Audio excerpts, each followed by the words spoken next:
Hi, I'm Jess Mitchell. I'm glad to be alive and be here with you today. I am a mental health and disability advocate. I struggle with these identity things. I guess I'm a poet and an artist.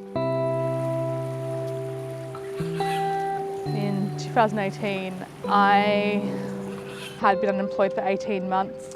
I was studying and I couldn't keep a job while studying due to my mental health and disability that comes with that. Job security was very important to me because I was desperate to move out of home.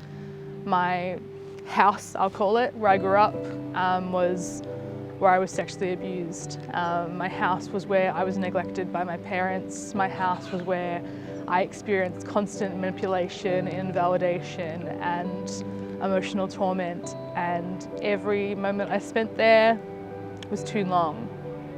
One day I got knocked back for another job and it was just becoming really difficult to swallow. So I went to the gym, got dinner with my best friend, sent some texts to my loving partner and attempted to take my own life. Part of me thinks that I should say that I regret it in the sense that I'm glad to be here, but I don't regret it because it put me on a path to finding new meaning in my life that really all started with a really beautiful nurse named Liz. I didn't really comprehend what I'd done until I was in hospital with her.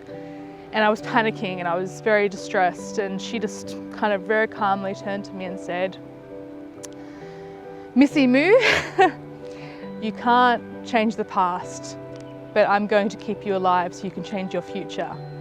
And I just wept.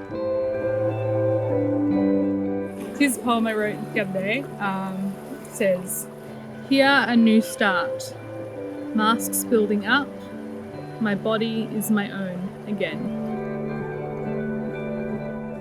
Having come so close to losing my own life at my own hands, I think I really recognise the value of hope, and also a lot of the reasons I attempted to take my life were to do with systemic factors.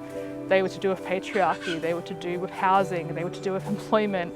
So I'm really passionate about not just giving hope to people who are at low points, but also providing advocacy and providing pathways for people to advocate and mentoring to people who are advocating about those issues, because they all contribute. So it's not just about, people think mental health is just, I'm sad or something, but so much is happening in the world and it affects us and you can't be immune to it, no one is. So I think for me, having experienced a near-death experience through attempted suicide, I just want to be a vehicle for hope and vehicle for, the fact that life, I don't want to say gets better, that life can have meaning and that you can take control of your own life like I have, and that you can stand up for yourself, you can stand up for the little guy, you can stand up for your community, and that can be a gateway to finding a life you want to live, a life worth living.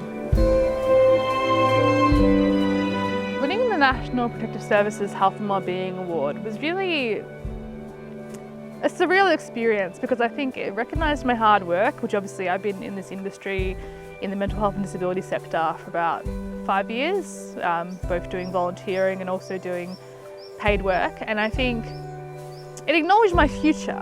It kind of said, we believe in you and we believe in what you're doing and what you can become. And I think it's really, winning this award has made me dream a little bit bigger.